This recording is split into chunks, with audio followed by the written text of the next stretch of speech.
gut. And what I'm doing today is making a sourdough bread, and who doesn't love a sourdough bread? So to have a great sourdough bread, you have to have a great sourdough starter. And what's really fun about the sourdough starter is you're essentially making nothing into something.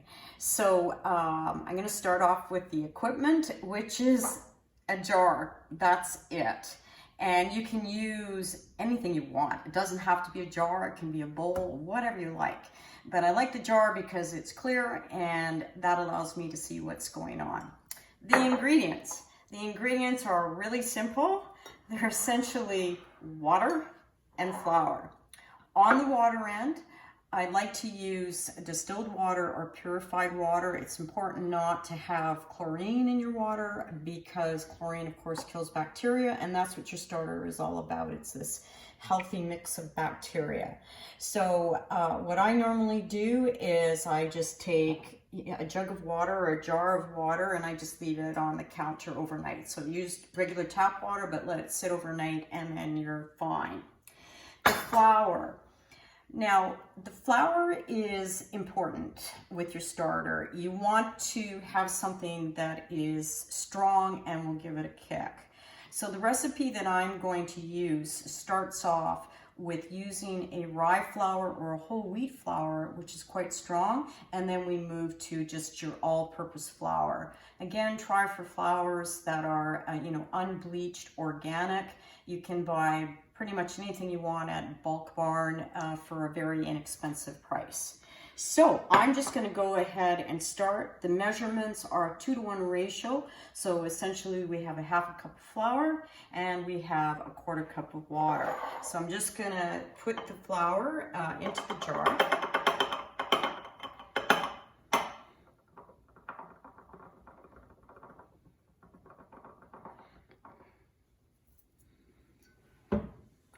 And add my water.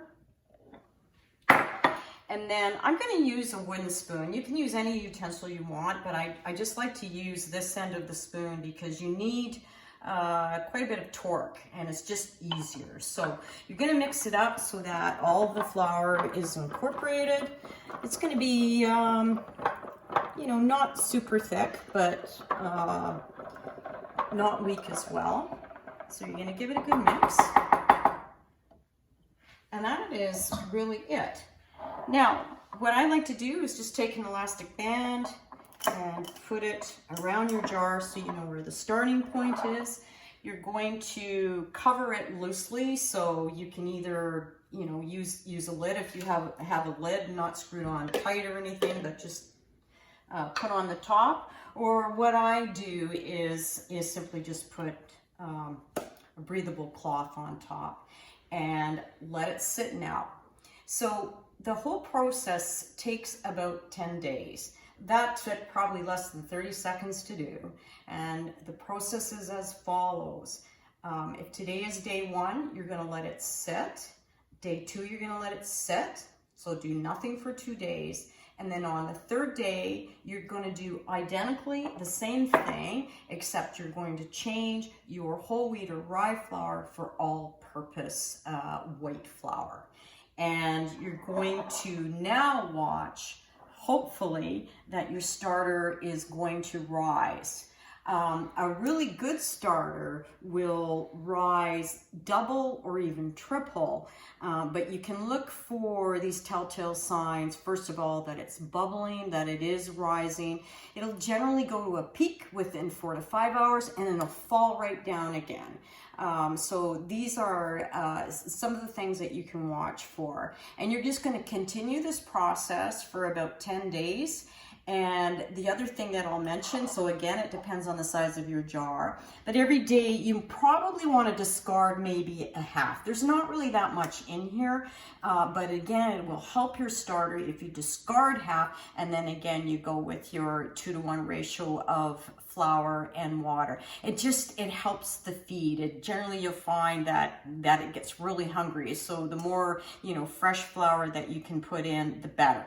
So we're going to make some bread today now, and again, very simple ingredients. We have 4 cups of flour, we have some water, some warm water, and we also have our starter and some kosher salt. So very simple to put together. Now I've added 4 cups of 00 flour. You can use any flour you want, but I found as a beginner baker that this flour provides really great consistency in your bread making. It rises beautifully and the dough is really nice to work with. So again, we have 4 cups of our 00 flour, 1.5 cups of warm water. Again, simply I just put a cup of water in the microwave for, you know, maybe 30 seconds or 40 seconds, and you have your warm water. You've got about 1 tablespoon of salt. It's more to taste, but I find just maybe a little less than 1 tablespoon of salt. Works perfectly. You just mix it up a bit. And now the fun part is we are going to add a cup of starter. So my starter, who I've named Seymour, because he always wants to be fed, got a little bit exuberant this morning and it ended up flowing over the top. But you'll see that it's really soft and like marshmallows, and we're gonna put, you know, about a cup. And you know when your starter is done, because there is a test called the water test. And it simply means that you're gonna take just a little bit of your starter and drop it in the water and it should float. And I already know how great this starter is, so I'm just gonna pour the whole thing in, because you'll see the entire cup floats, which is a great sign. Okay. And then I'm just going to mix this together in the warm water.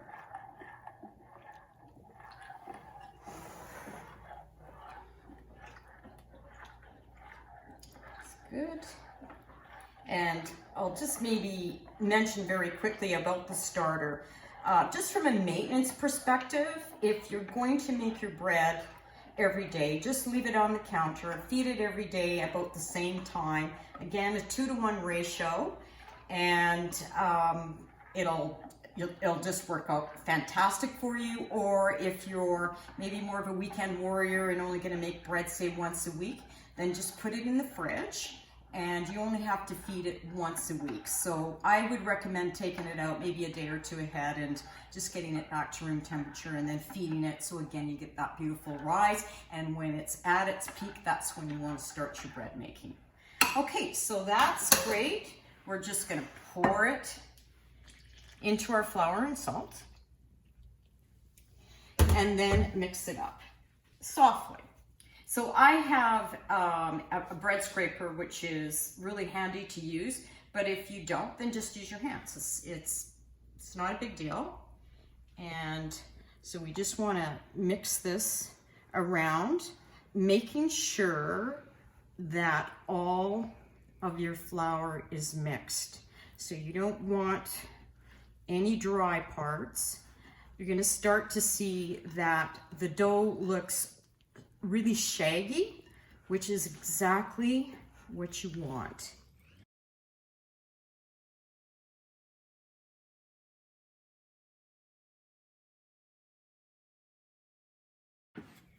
And that's pretty much it for the first step. So you can see that you have a fairly shaggy dough, which is great. And now what we're going to do, and this is really important, is we're going to cover it for about 30 minutes. And this is going to help the flour and water and all of the fermentation cycle to start settling down. And it's going to really help with your kneading. So just use any kind of cloth and set it aside for 30 minutes. So our dough has been resting now for 30 minutes and we're ready to knead. You'll see that I've gotten a little bit taller, and it's because I just want a little bit more leverage to knead the dough, and because I'm short, I'm using a little bit of a step stool. So you're going to take your dough now and just roll it out or put it out onto your counter. And you're going to start the kneading process. It's sometimes handy to have a little bit of flour beside you, but if your measurements have been done well, you shouldn't need to use any flour at all. And I can tell right now that the mix is pretty good and we shouldn't need any flour. So in terms of kneading, I know there's a lot of information on how to knead in a technical way. And I just feel that you knead pretty much any way you want to knead. All you're trying to do is a lot of stretching and pulling and making sure that the gluten is starting to work well. Ultimately, what you want is dough that is completely smooth, has no lumps in it, and you're able to stretch it out. And I'll talk a little bit further about that as we get along in the kneading process. The time to knead is anywhere between 15 to 20 minutes. So I'm just going to continue to knead and I'll be back in 20 minutes. So it's been about 15 minutes and I can already tell that the dough is perfect. And so how do you know that? And it's because it's completely smooth and it's soft. And if you do an indent into the dough, it slowly comes right back up. So just a couple of tips on kneading. You don't want to like beat your dough to any degree. You want it to be, you know, a soft knead. And as you get towards the end, it's really helpful to do a stretch and pull, which is just pretty easy. You just fold it over. That. And you take that and see how stretchy it is, which is really nice. And then you just pull it towards you. And you see how it's making this nice ball. And I would do this 2 or 3 times. I'll just do it one more. And again, you can just tell how beautiful stretchy it is. And all of this takes just a little practice. You may not get it the first time, but you will. It's very cathartic as well, I find, to knead bread. And I would say, you know, if you're going to make an error on the side of your dough being a little bit too wet, because you can always fix it by adding a little bit of flour. A little bit more difficult if your dough is dry and you're trying to maybe, you know, add a bit of water on your hands, but it shouldn't happen. If you measure accurately, you should be okay.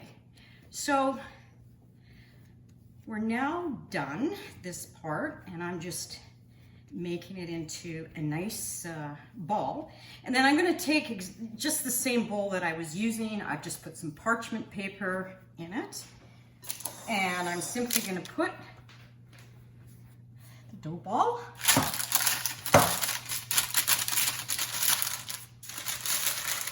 right in like that. I'm going to cover it again. And ideally, what you want is for your dough to double in size. And that could take anywhere between 4 hours, maybe 6 hours, maybe 8 hours. Just keep an eye on your dough. There's so many variables coming into play. It's really hard to pinpoint down bread. Bread's a bit of an art. So if you let it double, you're going to be fine. So after that workout, I think I deserve a glass of wine, and I'll see you back in about 4 hours. So 4 hours has passed, and believe me, you can have a lot of wine in 4 hours. We are ready to bake. So, as you can see, the bread has probably more than doubled. I'm just going to pull this out. Now I want to talk a little bit just about the bowl itself, because I had it in quite a large bowl, and you may want to put it in a smaller bowl which actually holds its shape. I've done both, and I've found actually that in most cases it doesn't matter. As soon as you put this into the Dutch oven that I'm going to bake in, the rise and everything really ends up being the same. So it's really a preference. If you want it, you know, in a more condensed shape, then use a smaller bowl. But because I've used a bigger bowl, it looks like it's spread out a bit. So now I'm just going to score the bread. The reason why you score the bread is to allow a bit of air venting. If you didn't score it all, you risk having your bread, when it starts to rise in the oven, actually imploding a bit. So it is kind of important to score, and so I'm just going to go ahead and score it. You can do whatever you want in terms of scoring, but I just take a knife, maybe about 1/4 inch. I just make a pattern. You can do, you know, a couple slices. You can do whatever you want. I'm just going to make a bit of a star. And then I'm going to pull out my Dutch oven pot, which has been preheating at 450 degrees in the oven, so it's very hot. So I'm going to pull that out, take off the lid, and I'm going to put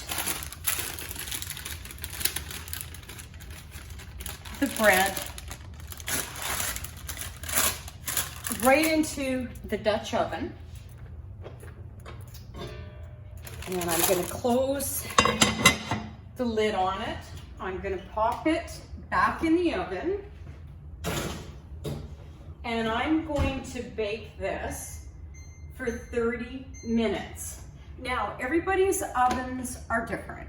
So maybe yours needs 20 minutes, maybe yours needs 40 minutes. You need to, you know, just test that out a bit in terms of the temperature. I did try baking at 500, which actually is a bit better, but I found that my loaves were burning, and so the 450 degrees works the best. The Dutch oven is important because it's a sealed container and it closely matches a commercial oven, which creates an enclosed vessel with steam. So you could put it on a baking sheet. There are other things you could do, but I found that the Dutch oven works the best. So that's it. I'm going to leave it for 30 minutes. When 30 minutes is done, I'm going to take the lid off, and I'm going to bake it for a further 10 minutes, which is going to brown the top. So we'll see you in 40 minutes. Okay, we're done. I'm just going to pull this out of the oven. It looks absolutely fantastic. And I'm just going to put it on a wire rack. Ooh, it's big.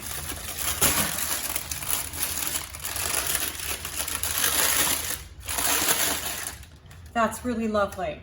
So we're gonna let this sit now because it's really hot for 30 minutes, and then we're gonna cut into it and see what it looks like. The shape of the loaf is really, really nice. And a way to tell if your loaf is a good sourdough is you should be able to tap the bottom and it sounds a little bit hollow. So let's cut into it.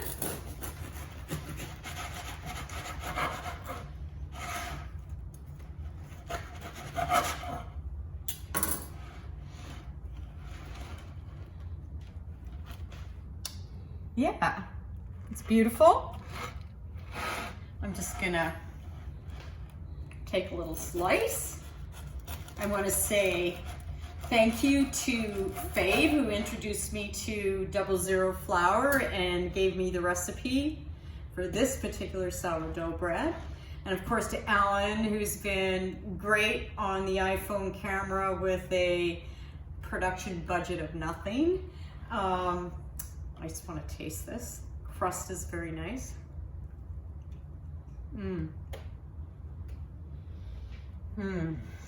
It's absolutely delicious.